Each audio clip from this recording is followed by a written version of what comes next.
It is so nice to be back. Today we're going to talk about a couple of things. We are going to talk about E.coli, how we got infested with our E.coli. We are going to talk about our new nursery, and we are going to talk about somebody that sent me a lot of seeds of strange plants. And we're not going to talk about the person, but we're going to talk about the seeds. We are going to talk about the strange weather and the change of seasons, and we are going to talk about the importance of water, what I've learned, and we're gonna talk about what I learned in the last 2 weeks in my vegetable garden. And we're gonna talk about that as soon as you just hit that little subscribe button and leave me a comment. If you have nothing to comment, we are standing at 449 subscribers, so if you just want to leave the amount of subscribers you can see, that would be fantastic. Right, let's jump into it. Water. Now, a couple of weeks ago, that's why you shouldn't eat alfalfa while filming a video. Let me just go drink some water and I'll be back. Sorry about that. Okay, I am back. My voice is back. I've stopped coughing. So a couple of weeks ago I spoke to you about these prickly pears. Let me maybe get up and show you, and how unhappy I was with my system. And so we dug little rain basins to catch the rain, and we run off from there, catch the rain here, and we then added drip irrigation. So this one specific one was almost dead. I actually had it in the video as well. It was almost completely dead. This is now 2 weeks later. Not only has the roots formed, but it actually made some new life on top as well. As you can see, all of them did the same thing. And this is, if you're not there yourself, like I'm not. I have a full-time job. Some days I'm not at the farm at all. Then I rely on people to water. And they get busy with other things, and then they don't water your things. But if you make it easy and you put it into the rotation of things that they need to do, open the tap for 20 minutes a day, then it gets done and life starts to happen. So we planted squash and things between the prickly pears. I'm gonna put little bottles over them because they get eaten by something. At the moment something's biting them. I want to protect the young plants. See something there. I don't know if you know, maybe no, but would be eating them. But yeah, so we've added life, so the water is not completely wasted or doesn't just go into the soil. They actually get, we planted some pumpkins and squash and watermelons and sorts of things to use the water and to cover the ground. So we'll have a all living ground cover around that. Was the beginning of the food forest, the friendly forest. These little patches over like that, all of them has got small trees. If you look between the branches like this, and then over here, this is the beginnings of the food forest. Little rain basins that we made, and we actually also planted squash and things like that between them. But the main difference is the guys gets busy with work that needs to happen on the farm, and then they don't water them every day. They water them every couple of days. Now for a tree, it's okay, you can water them every couple of days. They don't need water every day. But I also planted some squash and pumpkins and things in between here. And because it's a mission to come and water them, it doesn't happen every day.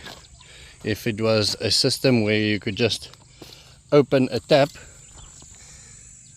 or even if there was a timer on a tap, which I'm leaning towards now, then these things would get watered every day, and there would be baby squashes between them. But if you just miss 1 day or 2 days in the heat we have, 38 degrees Celsius sometimes, your seedlings die. It's as simple as that. And so water and your water systems in a dry climate is extremely important. Brad Lannister, if I'm saying his name correctly, the guy from Planting the Rain, excellent person as well. You should subscribe to his channel, Brad Lannister.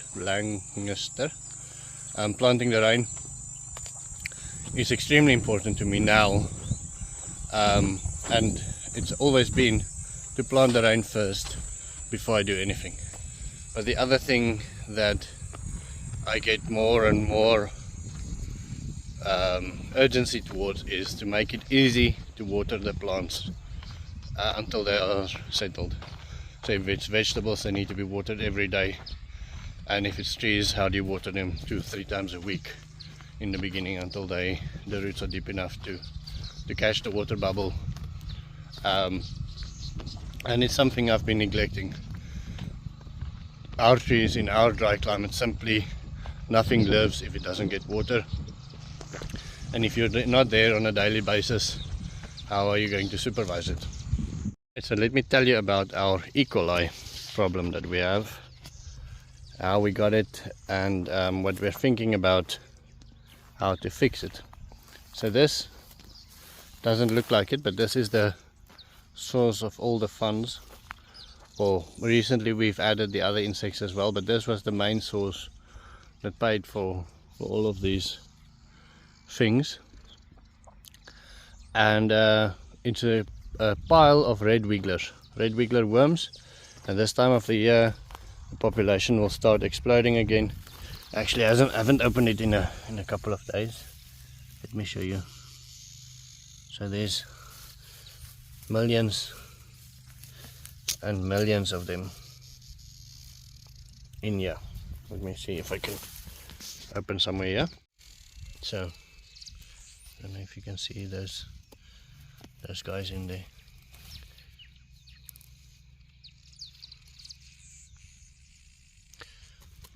Right, so what happened is a big company approached me, and they said, listen, we want to buy 60,000 worms.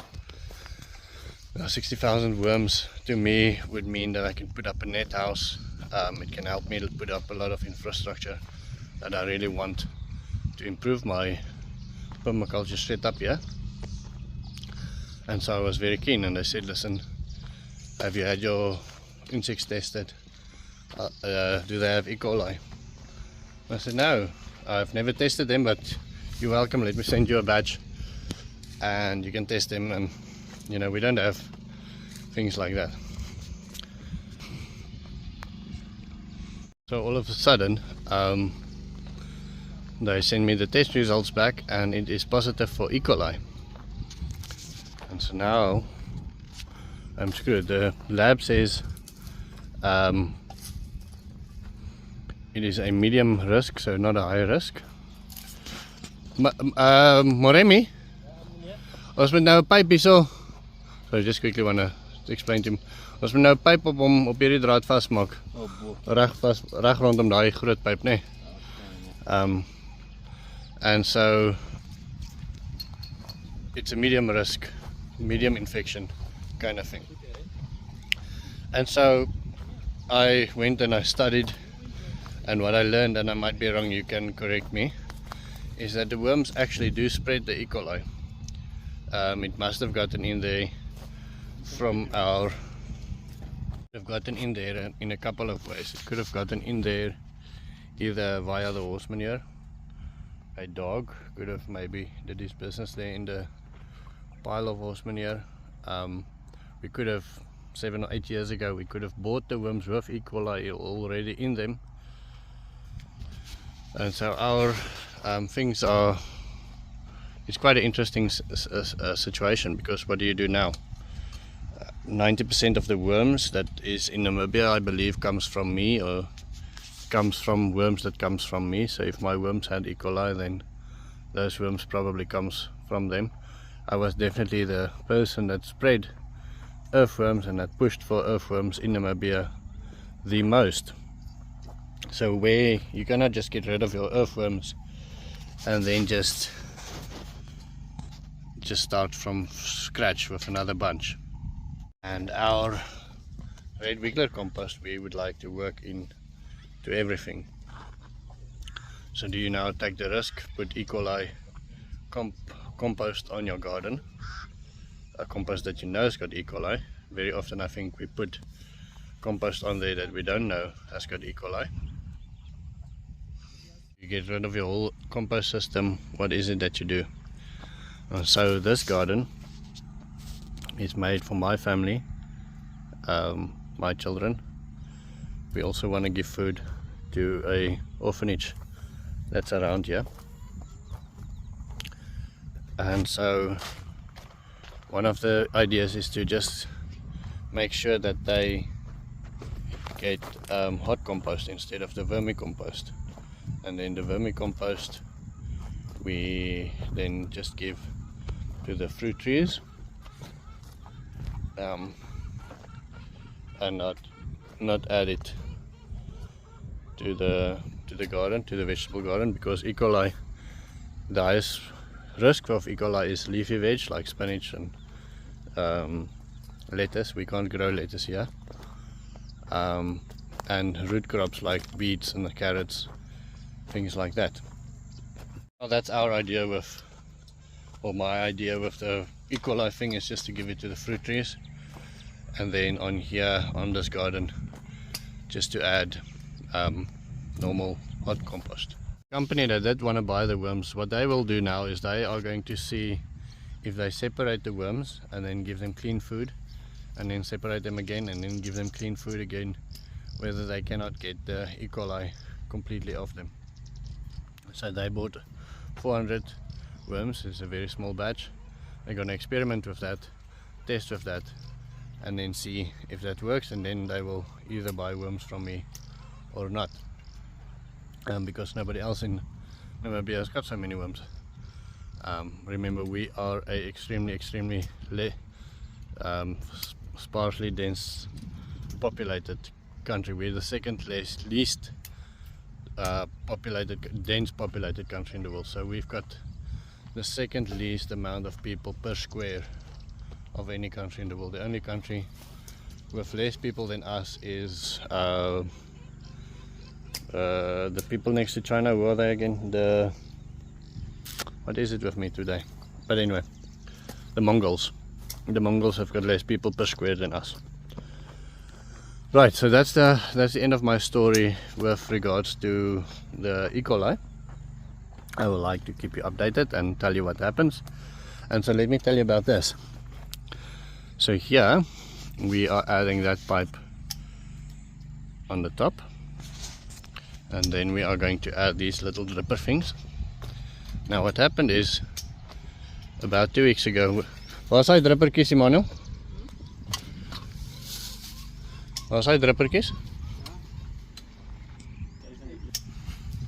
About 2 weeks ago, I added a thing on my YouTube channel called Buy Me a Coffee, and somebody actually did. They spent $5 on buying me a coffee, and I paid for these things, basically. Trying to get the focus right. These little dripper things, don't know why the focus is so bad. There you go. You add them to the top here of a normal pipe, and then they spray. Permaculture community has been extremely kind to me.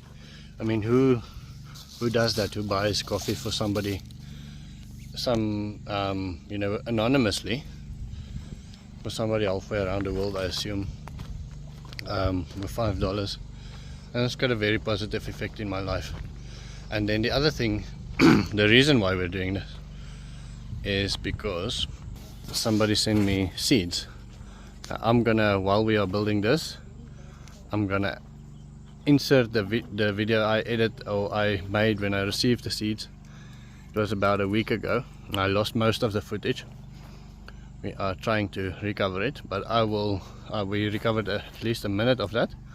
I will show you some of the seeds that we got, and then I will show you the system when it's finished. Okay. So this morning I got a packet from Johan Strydom that saw my videos on YouTube and decided to send me some seeds, and I have no idea what's in here, but I am very, very grateful. But let's open it together quickly. Cool, so this is Cumus africanus, springbok komkommer. I will see if I can add some pictures of what it is. Johan, this is going to be awesome in the food forest. Nicely labeled, sure. This is black turtle bean. I've never heard of this. This is so awesome. Wow. Fuellus vulgaris. Yes, that's cool. Okay, this is mahangu.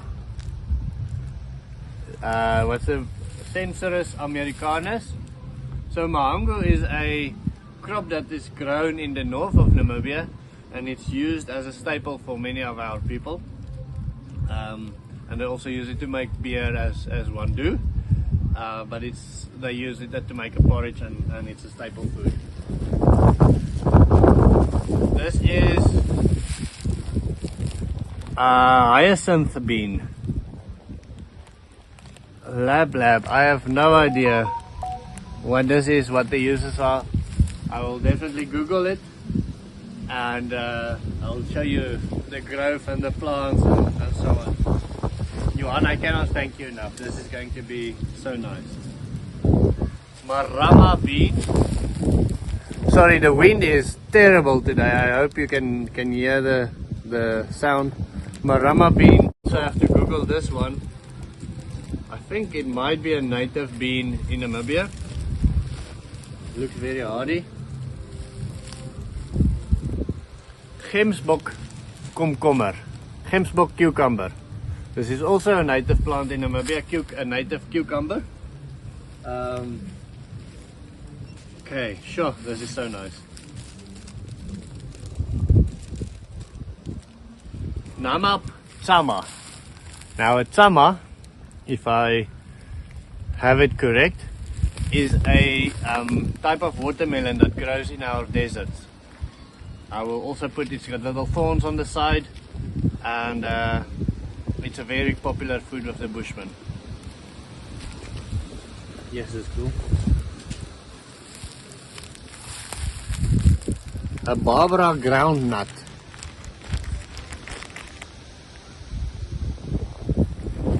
So this must be family of the peanut, and it's also native. I almost cannot believe that I received this in the mail and as a gift. This is so nice. Moringa olivera. If you don't know what moringa is, you should stop watching permaculture videos. Moringa is a fantastic permaculture plant, and it's a fantastic medicine plant, and also to feed your livestock. Moringa is an awesome plant. I will definitely show you some feedback on how these ones grow. Yes, I mean, it's the gift that just keeps on giving. This is let me just see if I can open it. Cucumis motolo something. I cannot pronounce that name. I assume it must be some sort of cucumber. It looks like cucumber seeds, and I assume it must be a local plant as well.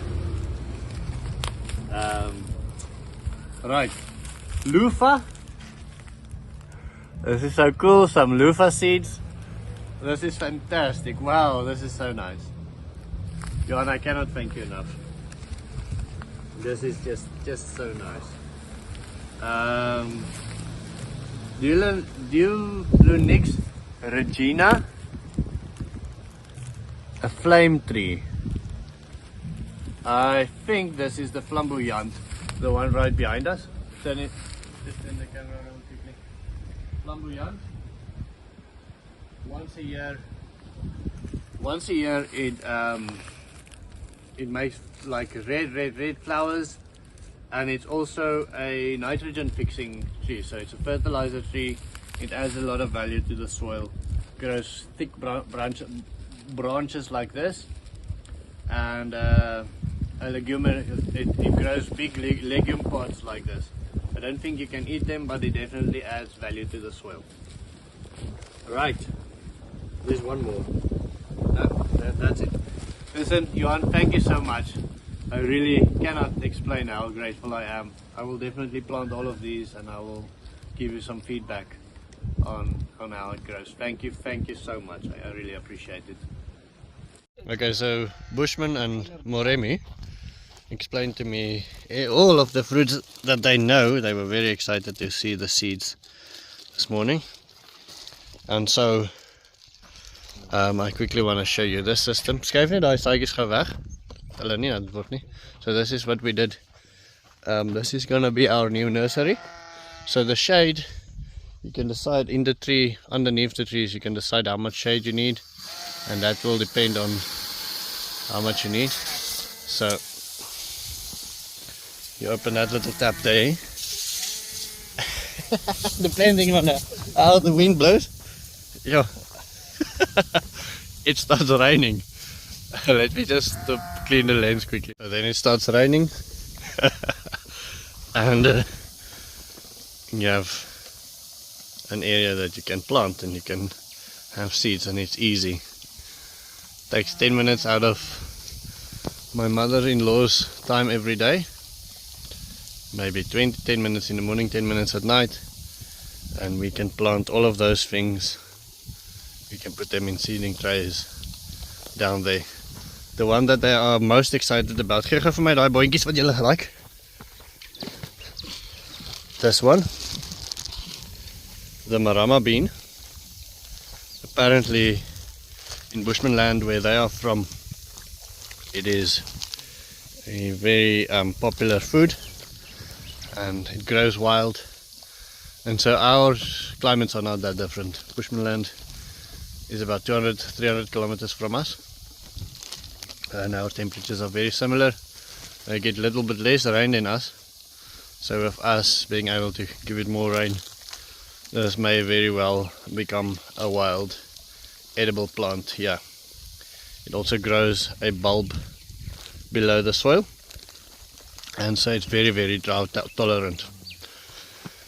Now the other thing that I learned while planting this is the following. I gave the children carte blanche to plant, just because I wanted to get them involved in planting. Now you see, everywhere there is things coming up, but because I gave the children free carte blanche, I have no idea what has been planted, where anything has been planted, like yeah, how densely it has been planted. And so for instance, this bed here I think might not have been planted at all, and so we planted it again. Now you sit with the idea of whether anything's going to come up, whether double the amount of things are going to come up. And so for instance, this must be some sort of ground cover plant, very densely planted, and so that might come up. It might just take over over the bed, but you have no idea what it is. And so that mistake we're not going to do with that again. Going to meticulously note what we plant, where we plant it, and what date we plant it, so we don't make the same mistake as we've made in the vegetable garden. Always, I really appreciate you watching my videos and following my journey, and I hope you have a blessed, wonderful day.